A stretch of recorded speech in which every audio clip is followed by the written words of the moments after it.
Today's program will be recorded and made available on the Aspen Institute website.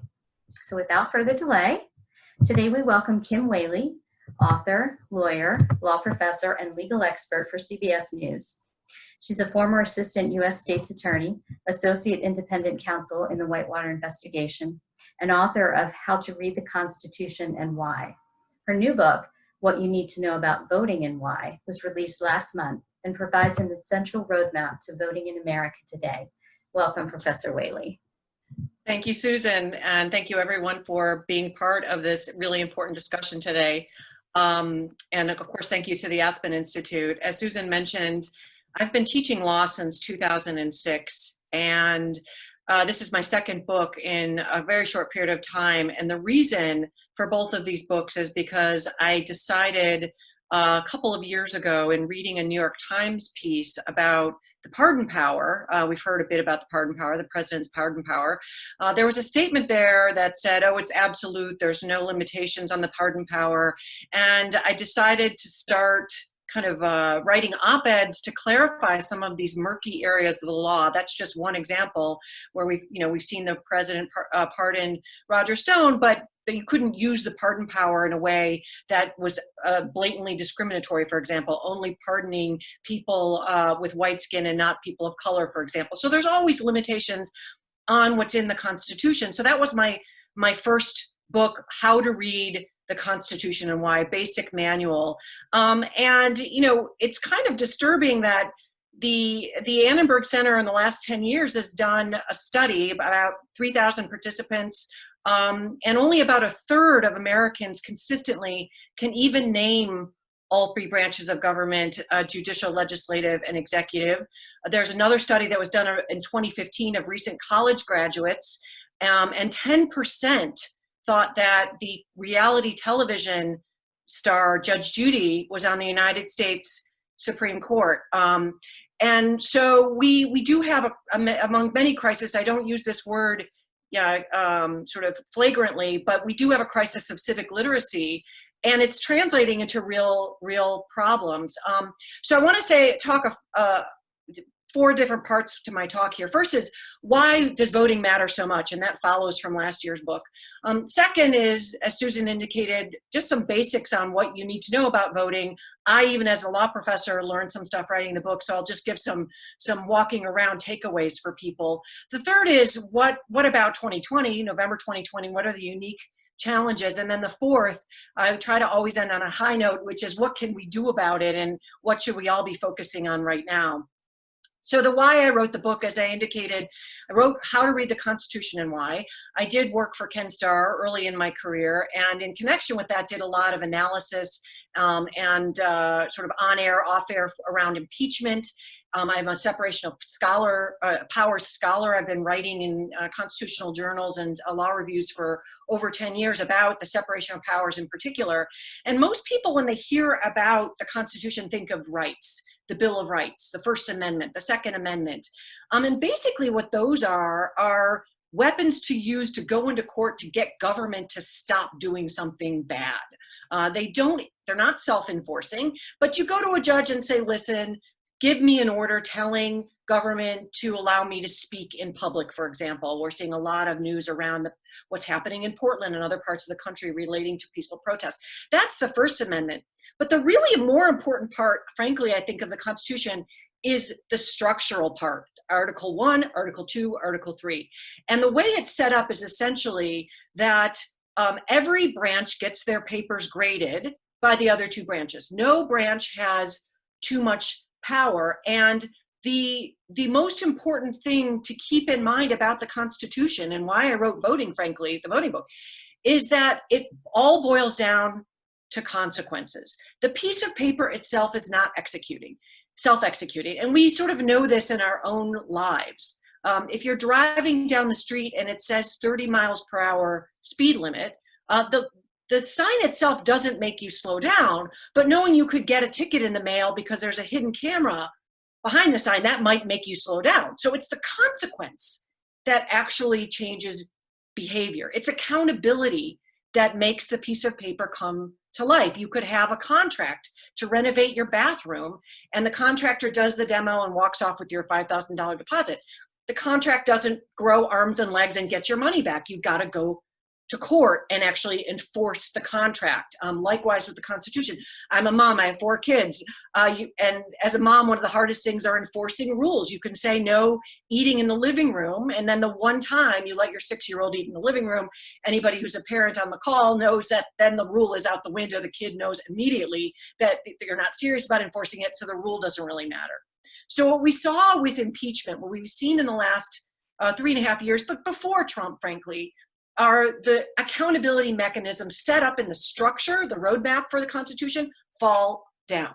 So what are they for the presidency in particular? Of course, we saw impeachment. The impeachment clause, given that 50% is a simple majority of the Senate, we probably won't see a Senate in our polarized government by either party convict a president in the future. By virtue of just that simple majority and the politically polarized nature. In addition to the fact that with Nixon, we didn't have social media, we didn't have so many outlets that were producing a lot of false information, and members of Congress did care about how they were portrayed in the media. That check on government's gone. So, you could say impeachment isn't really serious anymore. The first article of impeachment, the second, was obstruction of Congress. Congress acquitted the president on that. What does that mean?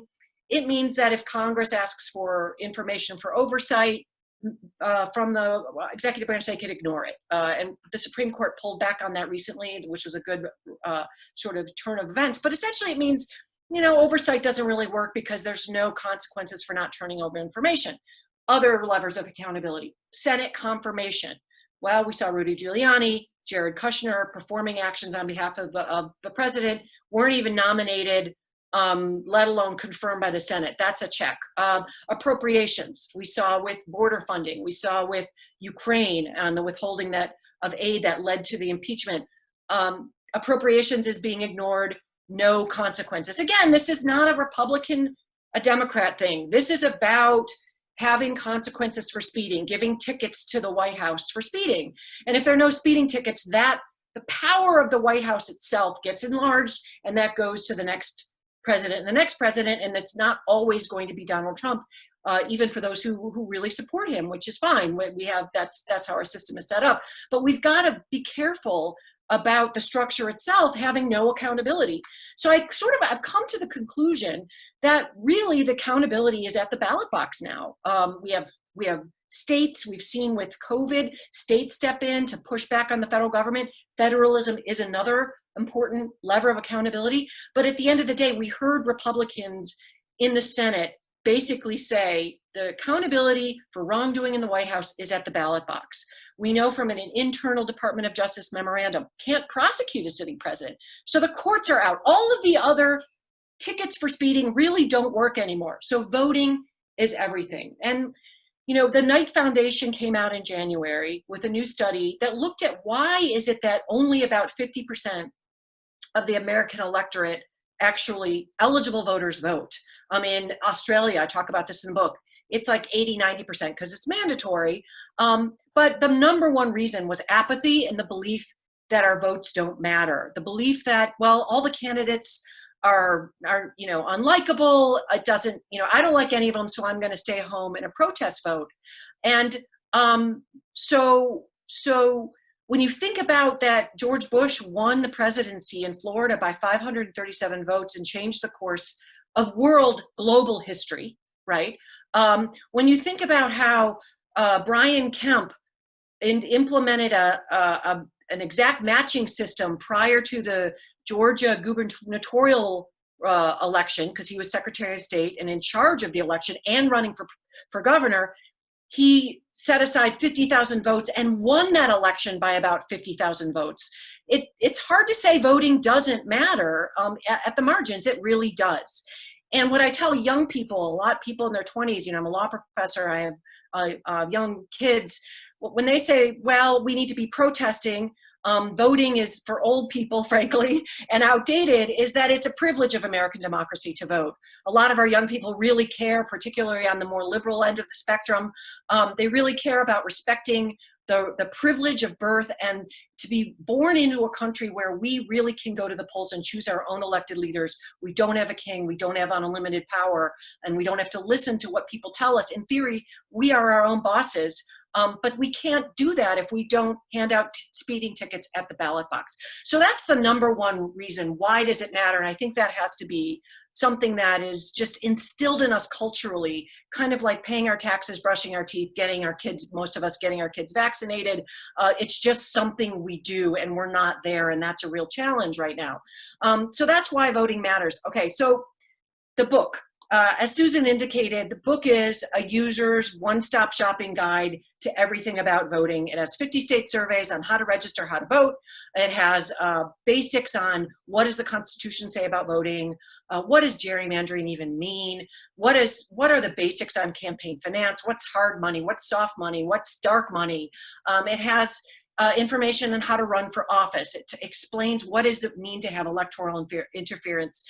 The idea being, it's really just, if you read it, you're a lot smarter about your own rights and you can make your own decisions. I'm a big believer in empowering yourself with information. That's how people feel empowered, not so much by bringing other people down. And so that's basically what the book is. Few takeaways to keep in mind that I think is misunderstood about voting. One is that it's not actually expressed in the Constitution. There is no express constitutional right to vote in the Constitution, and there's nothing in the amendments that even enshrines all eligible Americans shall be entitled to vote. Why does that matter? It matters because when you get to challenges around voting at the Supreme Court, if it's not expressed in the Constitution, the court can make up its own tests, essentially. The court has acknowledged that everything rides on voting. All our other rights, again, tickets for speeding, we can't enforce them, and we can't enforce them at the ballot box.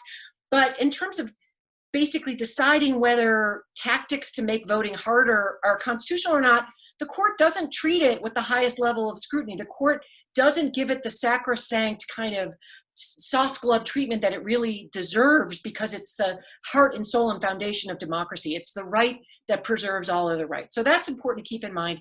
It's mentioned 6 times in the amendments because the second thing I want people to think about with respect to voting is that we don't have an opt-out system. Other countries, you get your Social Security card or the equivalent, and you get your voter registration just by virtue of being a member of that country, citizen of that country. Here, you have to prove your worthiness. It's an opt-in system, and that derives in part from the time of the Constitution when only wealthy, primarily white male landowners could vote. That tent has been expanded. It was expanded to formerly enslaved males. It was expanded before that to white males who didn't own land, lower income white males. It was expanded to women in 1919. It was expanded to people between the age of 18 and 21. It was expanded to members of the District of Columbia.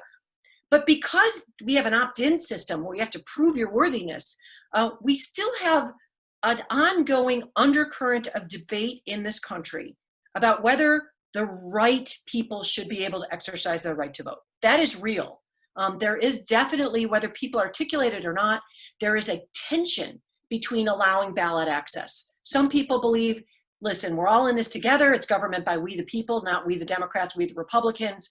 And the way you keep government small and you ensure that it's still self-governance and not some autocracy that could fall in the wrong hands, even if you like who might be currently in power, is to allow more people to vote, as many people, make it as easy as possible, like making a bank deposit even, although online voting is, the technology isn't there yet, but we do lots of things that are highly personal, that could be hacked, that are sensitive. We do lots of things that aren't so tough as voting. And then there are other people that believe, listen, if you've got to show ID to get on an airplane and do other things, you better show that you're entitled to vote. And that is the second takeaway. First takeaway, no constitutional right to vote. Second takeaway, there is still a fight around whether we should allow everyone with the right to vote the right to vote. And the third thing is to keep in mind is that your right access to the polls is dependent on your zip code. Other constitutional rights, not so much. The Supreme Court might make a ruling under the First Amendment, make a ruling under the Fourth Amendment, banning unreasonable searches and seizures. That's going to apply to the entire country equally. Voting access is dependent on the state you live in, and that was basically a compromise the framers of the Constitution made. Congress can step in and make national rules for federal elections that trickle down to state elections. Hasn't done it that much. They can do that, but there's not a lot of political will for that, which means depending on where you live in the country, that's how easy or difficult it is to get to the polls. Some places you walk in that day, you register that day, you vote. 5 states, Colorado, Utah, Hawaii, Oregon, you can vote by mail almost exclusively for years. Really easy. I did it in Maryland over the summer. It's a lot easier than taking a day off or the morning off and parking and waiting in line and all of that. So some people, just by virtue of where you live, have much easier access to polls than others. And that's our system. Likewise, some states fund their elections better. Some states have more poll workers, more polling stations. Some states have machinery that's more up to date. Some states have paper ballot backups to make sure that it's audited and accurate. All states have some auditing mechanism, but some are better than others. And so a lot of things that people talk about and they call either voter fraud or voter suppression, and I'll talk a little bit more about those two things, really come down to just it's hard to implement complex voting systems. Anyone who's worked in a big organization managing complex systems, lots of people, lots of lines of accountability, understand that it's difficult to do it well. All the workers or a lot of the workers are seasonal. They're not permanent employees. You have to train them and manage them. And of course, most states, the head of the electoral system is the Secretary of State, which is often a political position. So the politics of it shifts all the time too. It's just hard to do. And if you've ever had a party, big party, or hosted a wedding reception, you also know you've got to tell the caterer how much food to order. And we're seeing this right now with mail-in voting. The states don't know who's going to show up. They have to plan for worst case scenario with very little money, particularly in a pandemic where, tax revenues are down for sales taxes. They have a small sliver of money to work with for elections. Congress hasn't given a big influx of money since 2008, since the Bush versus Gore disaster. And the latest Republican bill for the latest COVID bill does not include money for elections. The Democrat version that's been on Mitch McConnell's table since May does include money. The Brennan Center for Justice estimates we need $4 billion for a good election in the fall, or actually I think it might be 2 to 4. And the only COVID money that's gone to elections so far is $400 million. So we have a lot of challenges to voting, but just keep in mind it's very zip code oriented. So that's kind of the basics. And the book is really something you can read in an afternoon. People ask, is it, what age level? I think it could be anywhere from 8th grade to 80. You will learn something and empower yourself, empower your children, empower your family, your colleagues. And that's really my objective, is 100% access to the polls or 100% participation. Because in my view, I just would rather have government by we the people, not government by corporations, government by really wealthy people, government by foreign interests. And that's the alternative to keeping people from the polls, in my view. So that's the basics on what we need to know. The last piece that I wanted to talk about, the third piece, is challenges for the fall, and I've mentioned a few of them. I just taught a class, my home school is University of Baltimore School of Law, but I visited at American University, Washington College of Law, and this summer I taught a class on election security, and we were very lucky to have Rod Rosenstein, former Deputy Attorney General, guest lecture for an hour and talked about Russian interference, foreign interference in the elections, primarily Russians. And it reiterated it's real. Attorney General Barr today in his testimony admitted it's real, it's serious. And 4 of the 5, the fourth one that he ways that the Russians interfere in the election was with misinformation, was basically putting lies on the internet that people believe. It could be lies around a particular candidate. It could be lies about whether a polling station is open or closed. People think it's closed, they stay home. It could be somebody posing as your neighbor that is setting around, propaganda around a political issue. This is another topic for another day. How do we figure out, in the world of technology and social media, how to educate ourselves and educate our children with real facts. And then we can have a debate about policy. But that's really a problem. It's still ongoing. There's been some things done by Congress. Again, unfortunately, the Senate Majority Leader has blocked a number of bills to address Russian interference. It's real. So that's number one. Misinformation. Unfortunately, we're also seeing misinformation come from the White House around voter fraud. I want to talk a little bit about voter fraud. The biggest study done on voter fraud over 4 years identified 31 credible instances of voter fraud over 1 billion ballots. That's a billion with a B. Now, voter fraud means going to the polls pretending you're someone you're not. And so this is the response: we need more voter ID, more voter ID. This is a needle in the haystack problem. I would say that giving more access to the polls is probably the bigger issue, voter suppression, and that comes in different forms. But we're keep in mind there's a 5-year prison penalty and $5,000 fine for voter fraud already. So most people aren't going to do it because your one vote's not going to change the election. And even if you think about, use the example of George Bush and Florida, 537 votes, to really sway an election, you'd have to not only commit voter fraud, but engage in a criminal conspiracy with 536 other people to impersonate a legitimate voter. It's just not, it's not a thing that it exists, but it's just not in terms of, if you think of a nurse in a triage in a hospital, and someone just severed a limb and is bleeding out, but also might have an ear infection, the nurse is going to deal with the severed limb first. And, the voter fraud thing is, I'm not saying it's not real, but it's more of the ear infection on the many problems with our electoral system. And so when the Attorney General, the President talks voter fraud, voter fraud, this is a piece of misinformation. And a recent study I read in the last couple days found that it's pretty much 50-50. Half of America believes that voter fraud is really a problem and there need to be more obstacles to voting. But that again, to the extent to which there are problems that sometimes get lumped into voter fraud, it can be just lack of training, money, infrastructure, people losing ballots, people by mistake, not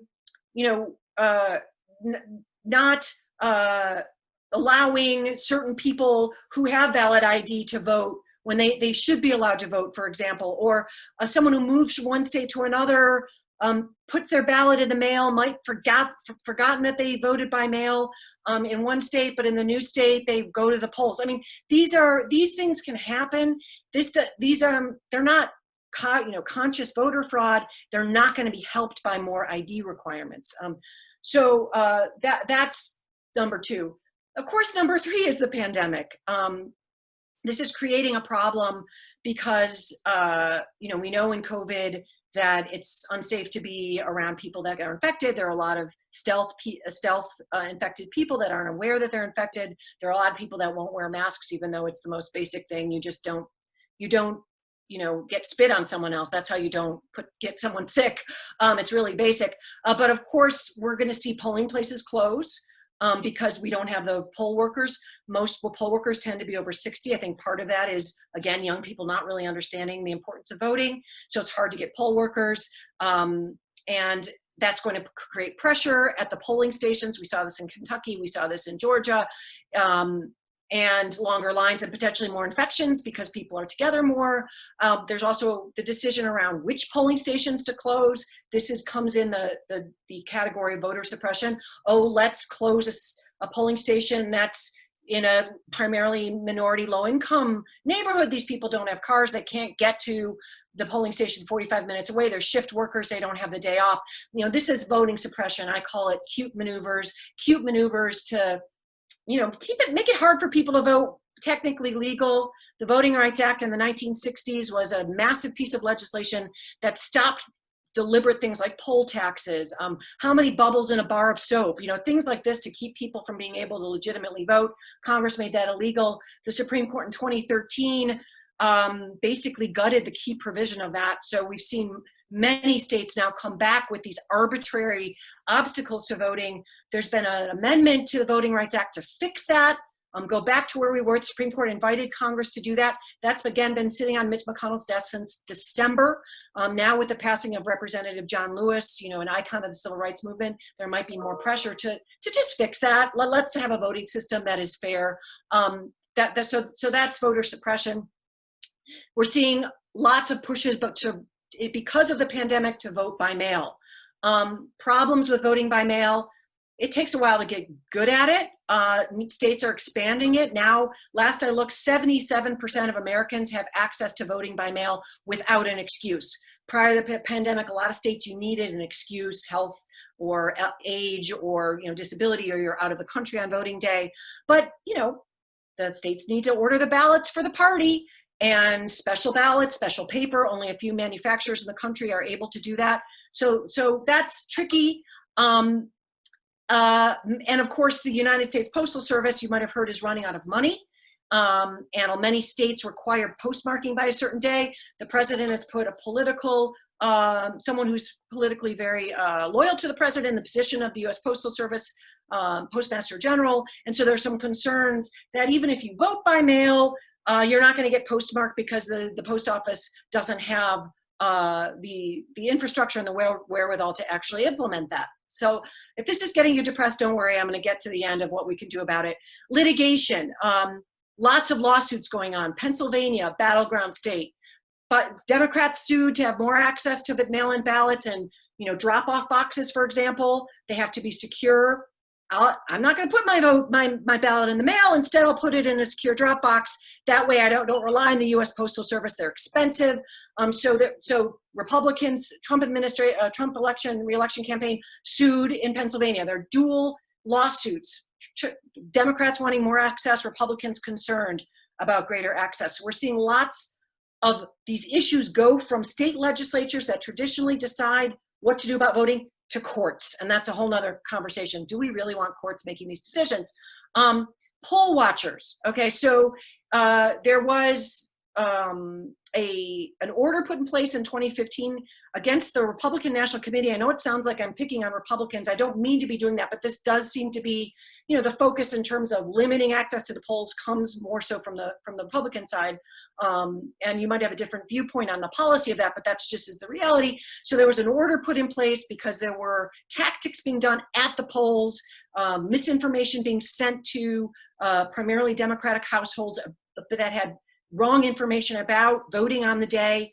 That order was in place for many years. It was recently lifted. So we could see at the polls people intimidating voters. Maybe it's from both sides of the aisle, intimidating voters. That's something to watch out for.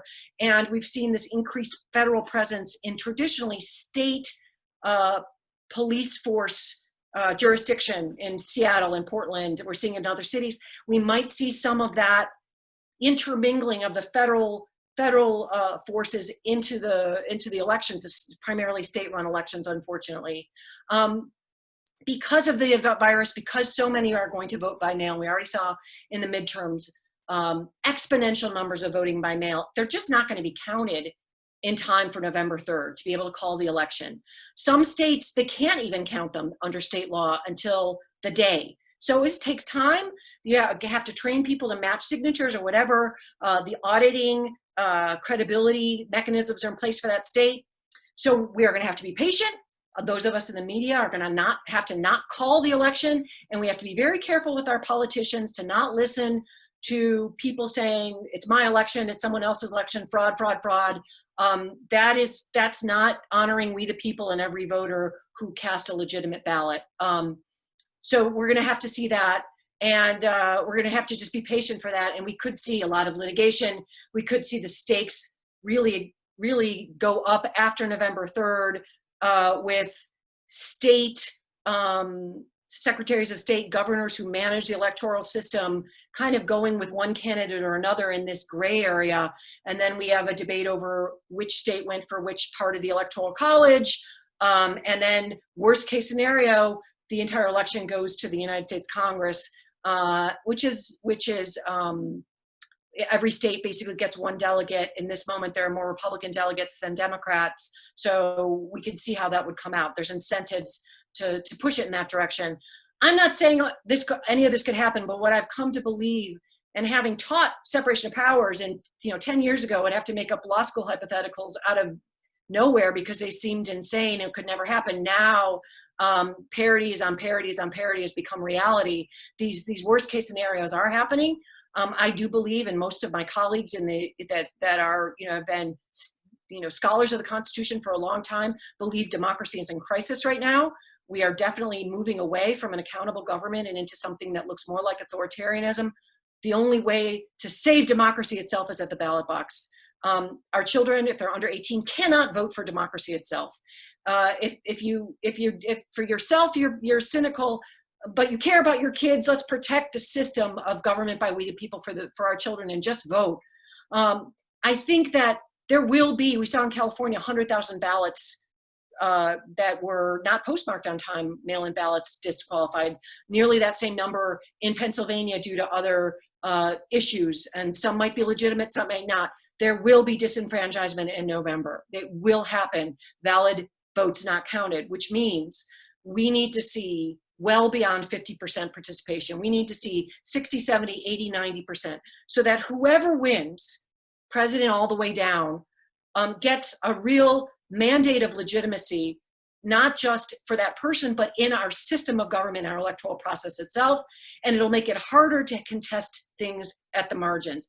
And just let me say, people have a lot of questions about the Electoral College. I might have some in the Q&A, but the Electoral College mismatch between the popular vote and the Electoral College vote happens with slim margins. So we just need to, it's safety in numbers, we need to go out in massive numbers. Voter registration is down because of COVID. Why? Because you can't do it at the DMV. There's a motor voter law Congress passed that requires every state to allow you to register at the DMV. DMVs have been closed because you're not seeing voter registration drives in large public gatherings. Many people believe, and I believe, we should have automatic voter registration. It should be very easy to do. It should be at post offices, at college campuses. It should be everywhere. It should be ubiquitous. You just register, or it makes it very easy. We don't have that right now. So my call to action for anybody who's somewhat persuaded by some of these things I'm saying today is to find one person in your life that doesn't want to vote and get them registered, or maybe a young person who's not. One person. If everyone who's traditionally votes found one person and got them into the fold, and this has to be sooner rather than later, so that, again, the states know how much, how many hors d'oeuvres to order for the party.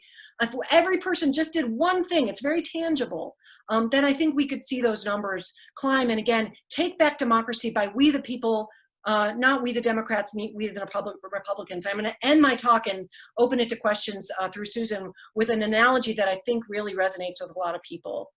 And that is, imagine that we talk a lot about infrastructure in this country and how it's withering away, and there are problems with infrastructure. Since the New Deal, we haven't had this influx in money in our roads, our bridges. But imagine a big, big bridge covering going over a really raucous river, a dangerous river.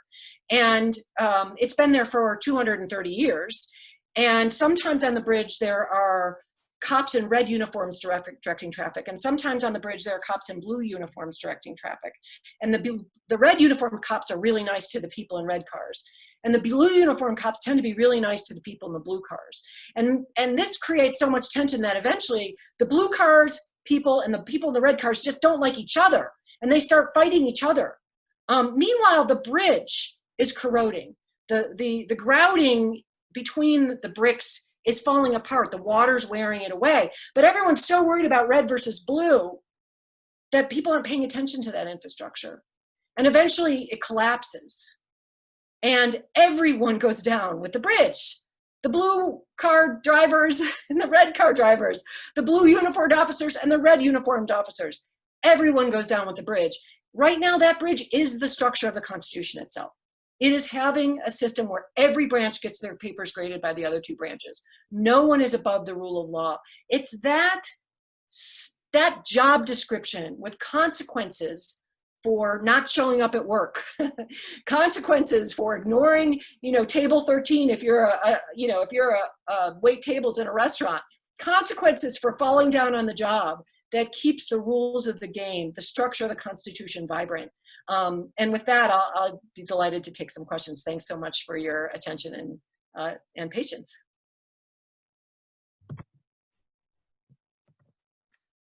Okay. Thank you, Professor Wehle, for that look at American elections. So let's bring in our audience and get straight to the questions.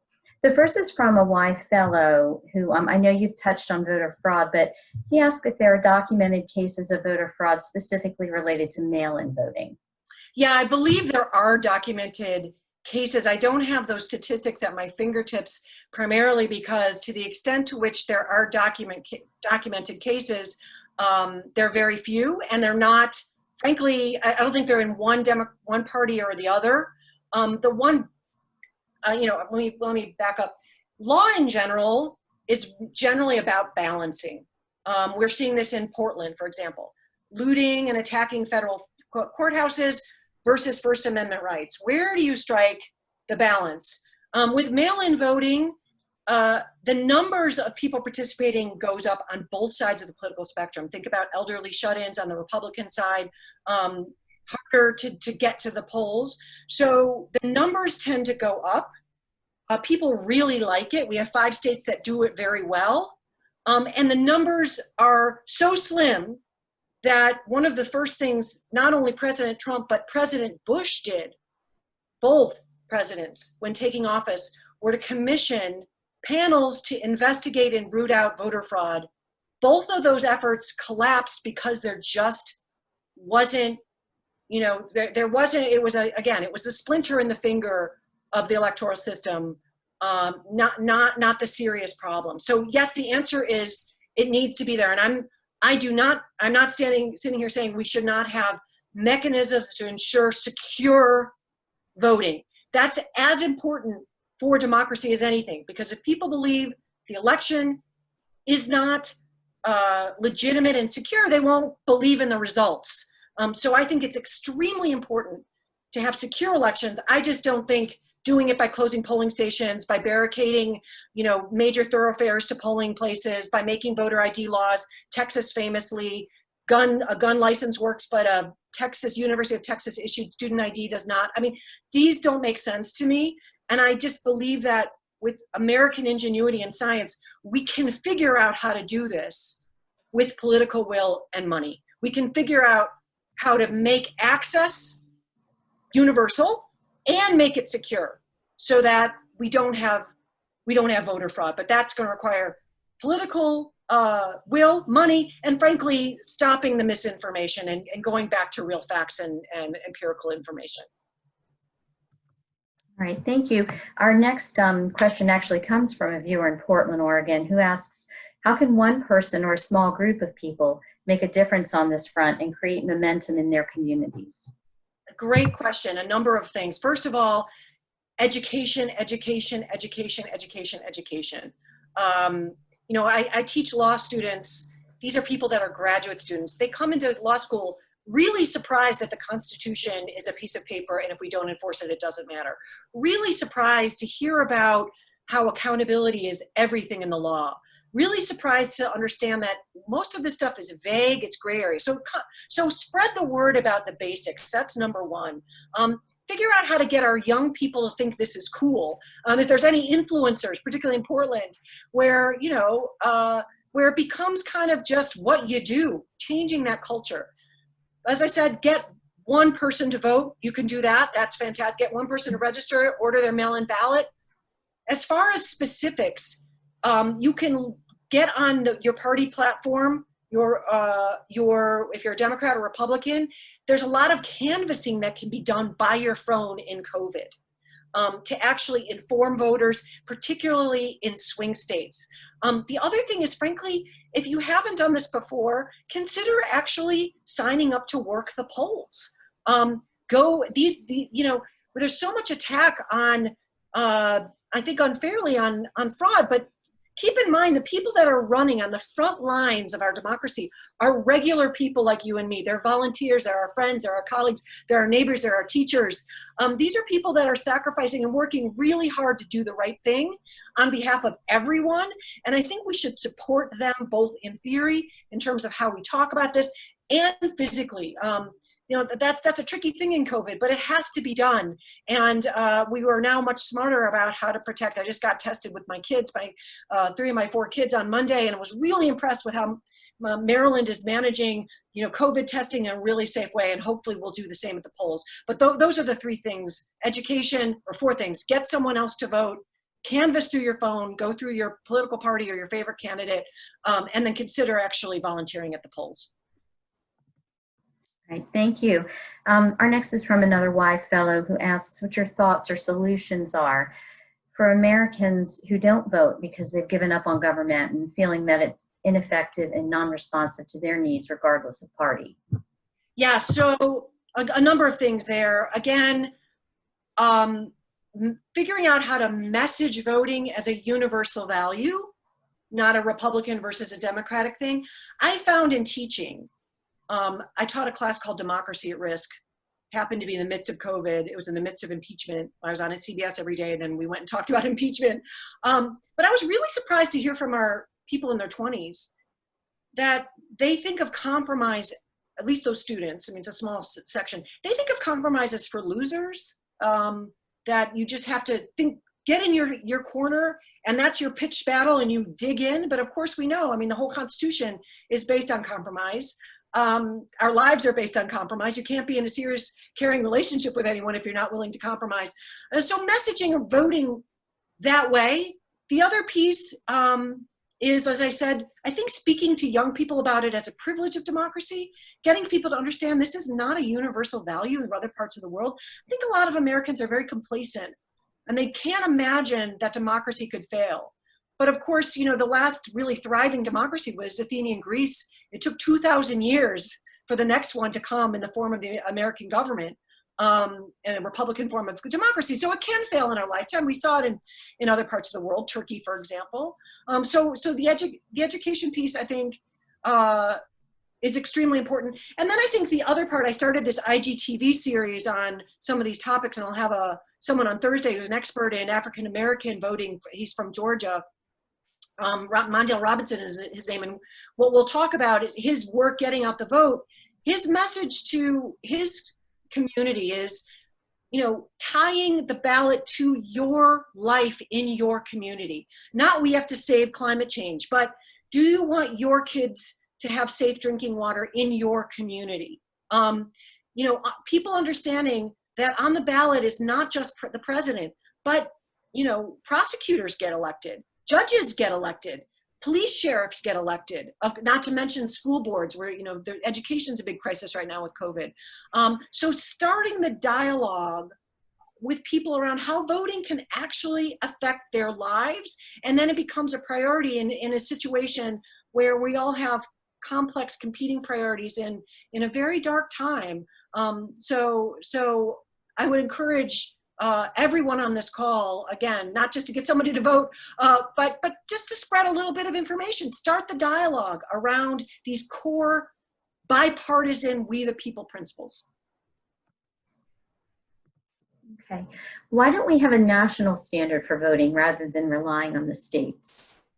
Well, the Constitution drafters couldn't agree on that. Remember, at the time that the Constitution was ratified, most people considered themselves a citizen of their state. You were a New Yorker, you were a Pennsylvanian, you were a Virginian. And the Electoral College, the configuration of the Senate, there's a lot of parts of the Constitution that are designed specifically because smaller states were worried about being gobbled up by the bigger states. And leaving the voting systems to individual states is part of that. That being said, the Constitution does allow Congress to come in and nationalize certain things. That's how we have the motor voter law, for example. I think Congress could do more. You got to vote again, though. You got to go back to the ballot box and elect members of Congress that are going to reach across the aisle and to care about this issue. And I think so. We could do more to nationalize. We could have one ballot, for example. Canada, one ballot. I think it's black or white, one or the other with. Say it's black with white circles, and you make a check. And at the first day you vote to the day you die, or your last voting day, the ballot looks the same over and over and over again. We shouldn't have ballot confusion. as a reason why people are disenfranchised and their voices aren't heard. Congress could do so. That's a very complicated prospect. We have multiple races. We have multiple languages. I'm not saying that's easy. But I think people on both sides of the political spectrum need to look for candidates in primaries who are moderates and willing to compromise and reach across the aisle. We have to start a new dialogue in this country around decency, integrity, rational thinking. And as I tell my own children, if you adhere to your own sense of values and integrity, the rest will follow. And I think that's the case with politicians as well. If we elect people that have a good value system, the policy will follow. It might not be perfect, but we're going to start seeing things shift in ways where we're so entrenched, and that's really, in a lot of ways, the biggest cancer on American democracy right now is the polarization. Okay, on the opt-in system that you talked about, are there efforts to change our system to an opt-out system? Is this possible in America? Well, I've been asked this question. There was a survey of a bunch of experts, I think last November, done by Politico, and this was asked. Some people think we should have mandatory voting. In a place like Australia, you have a penalty for not voting. I think, Americans aren't, especially we've seen this with COVID and the anti-masking, notwithstanding the lives that are at risk. I don't think Americans have the appetite for that. But I think there could be incentives for voting. I think you could my proposal has been, get a $50 tax rebate for voting. Of course, that's going to cost money, but we saw billions through the PPP go to, people on Wall Street and celebrities. And I mean, we're not necessarily using money in the wisest way. It's again a matter of prioritizing.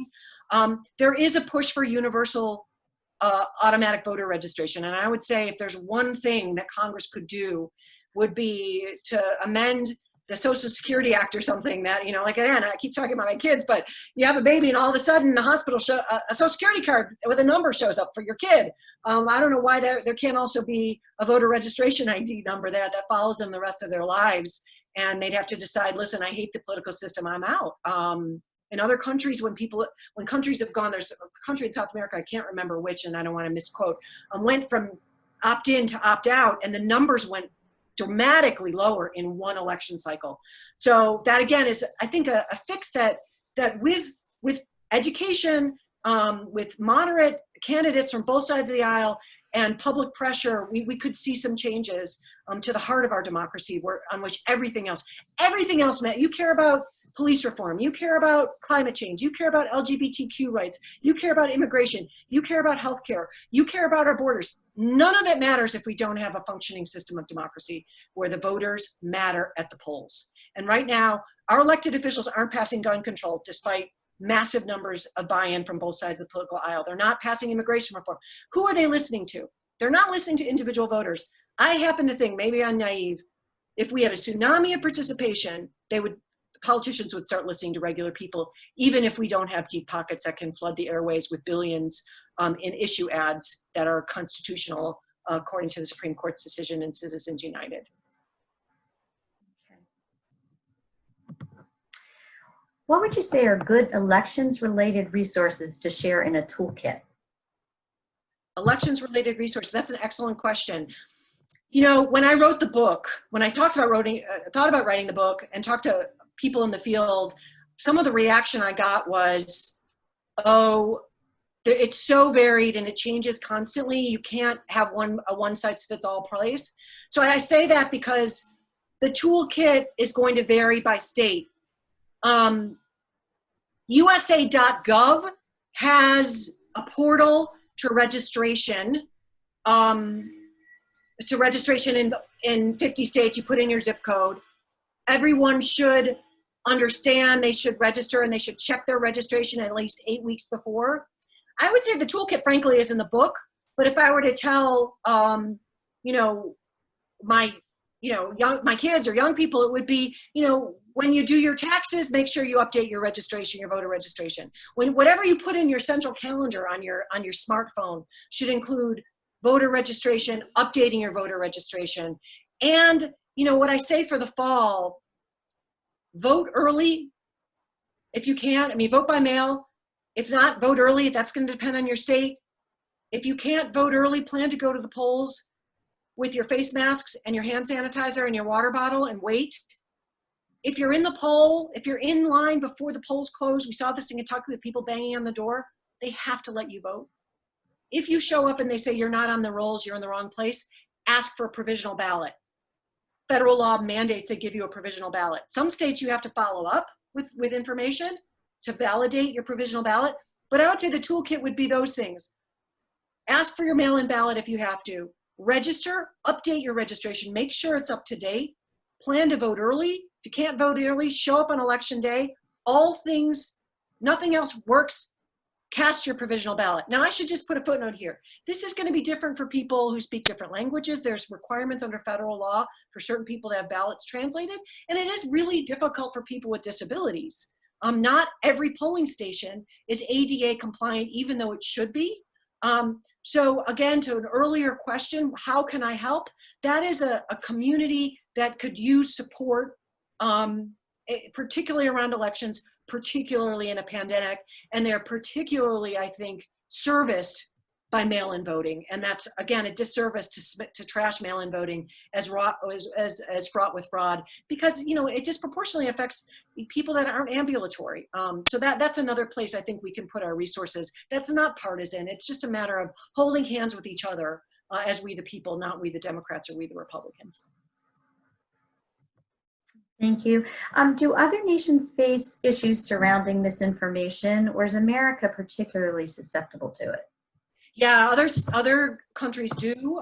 Russians in particular have tried to attack multiple elections in Europe, the French and other places. This has happened. The Chinese had impacts in prior decades in the United States. So this is not unique to the United States for sure.